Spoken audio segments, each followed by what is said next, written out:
Bambang Setia Utomo SPD, calon guru penggerak angkatan kelima Kabupaten Pacitan, kelas 104B. Kali ini saya akan menampilkan sebuah video tentang penanganan sebuah kasus dengan menggunakan restitusi di sekolah saya yang saya lakukan. Restitusi merupakan proses kolaborasi yang mengajak siswa untuk mencari solusi dari masalah yang dihadapinya. Siswa diajak berpikir tentang orang seperti apa yang mereka inginkan dan bagaimana mereka harus memperlakukan orang lain. Gosen 1996.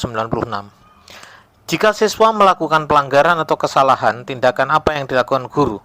Siapa yang mengingatkannya? Apakah mereka kita beri hukuman atau dimaafkan saja?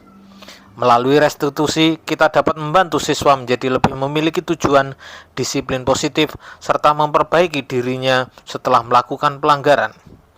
Penekanannya adalah untuk menjadi orang yang menghargai nilai-nilai kebajikan yang mereka percayai.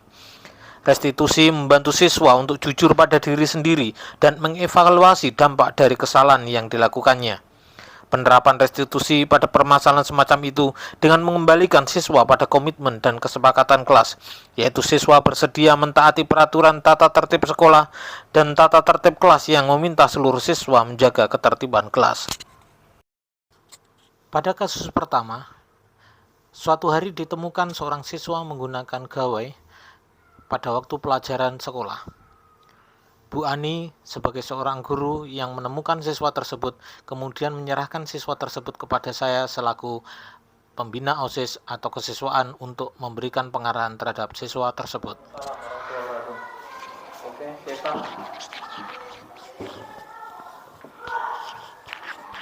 nama kamu Kesa? Azhara Andisila Kesa, Pak. Ya. Tahu kenapa saya manggil kamu ke sini? Tahu. Ya. Kamu tahu kalau di sekolah ini punya sebuah peraturan? Tahu. Dan kamu telah melanggar peraturan itu, kesepakatan atau peraturan sekolah. Apa yang kamu lakukan? Membawa HP ke sekolah, Pak.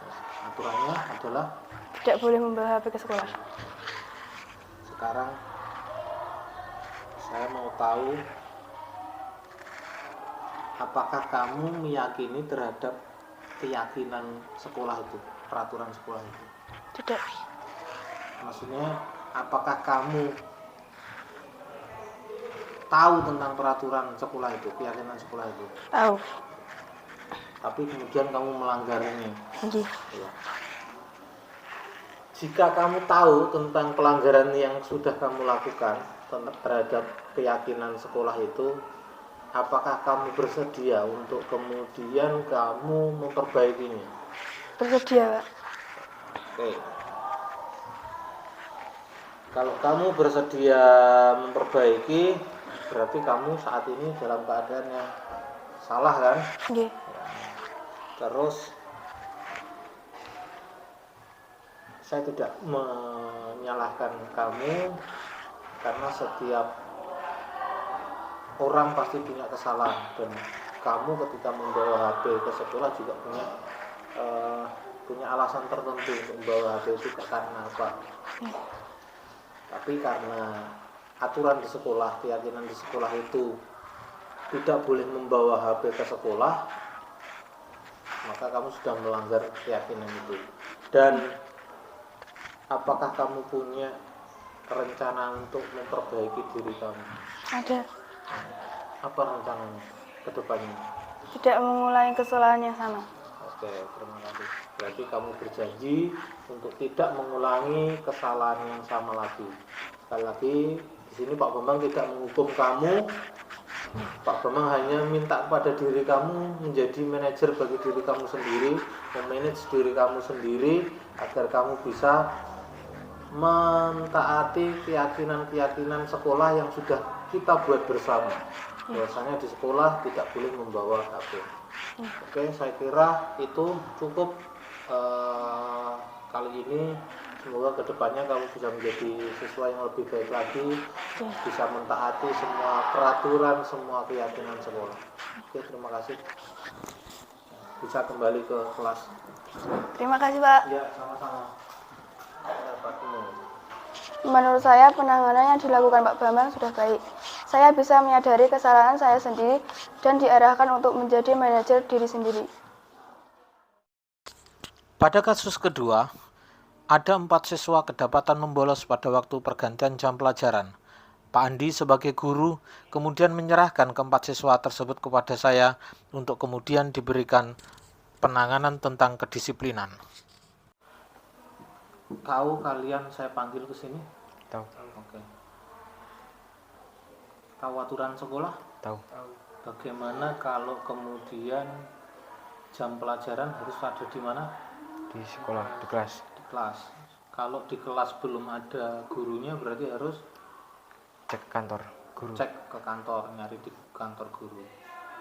Hari ini apa yang kamu lakukan? Pecahkan uang. Ya.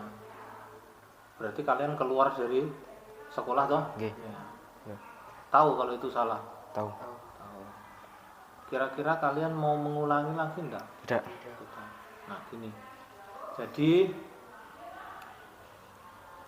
kalian tahu tentang aturan sekolah, tahu tentang komitmen di sekolah ini seperti itu. Kalian hari ini melanggar aturan itu. Di sini Pak Bambang tidak akan menghukum kalian. Pak Bambang hanya meminta kesadaran dari kalian. Kalian menjadi manajer bagi diri kalian sendiri, ngatur diri kalian sendiri. Berarti kalau hari ini melakukan kesalahan seperti itu, kedepannya tidak diulangi lagi. Nah, Ya. ketika keluar dari sekolah itu harus laporan dulu. Karena apa? Nanti takut ada kejadian apa-apa di luar dari sekolah. Kita tidak tahu rencana Allah seperti apa. Pas nyebrang ada sepeda motor atau bagaimana. Kan bisa jadi ada kejadian-kejadian seperti itu. Nah, yang saya inginkan kalian menjadi manajer bagi diri kalian sendiri, memanajemen waktu kalian sendiri, bagaimana agar kedepannya kalian tidak melanggar aturan-aturan yang ada di sekolah, komitmen yang telah dibuat kalian sama sekolah di sini. Bisa dipahami? Bisa. Ya. Berjanji untuk tidak mengulangi kesalahan-kesalahan itu. Janji. Oke, terima kasih atas waktunya. Kalian bisa kembali lagi ke kelas kalian masing-masing.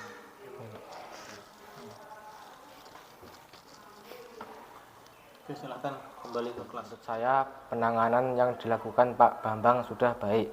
Saya bisa menyadari kesalahan saya sendiri dan diarahkan untuk menjadi manajer bagi diri saya biar lebih baik. Demikianlah penanganan kasus atau kejadian di sekolah terkait dengan kedisiplinan dengan menggunakan segitiga restitusi. Semoga bermanfaat bagi kita semua. Salam guru penggerak.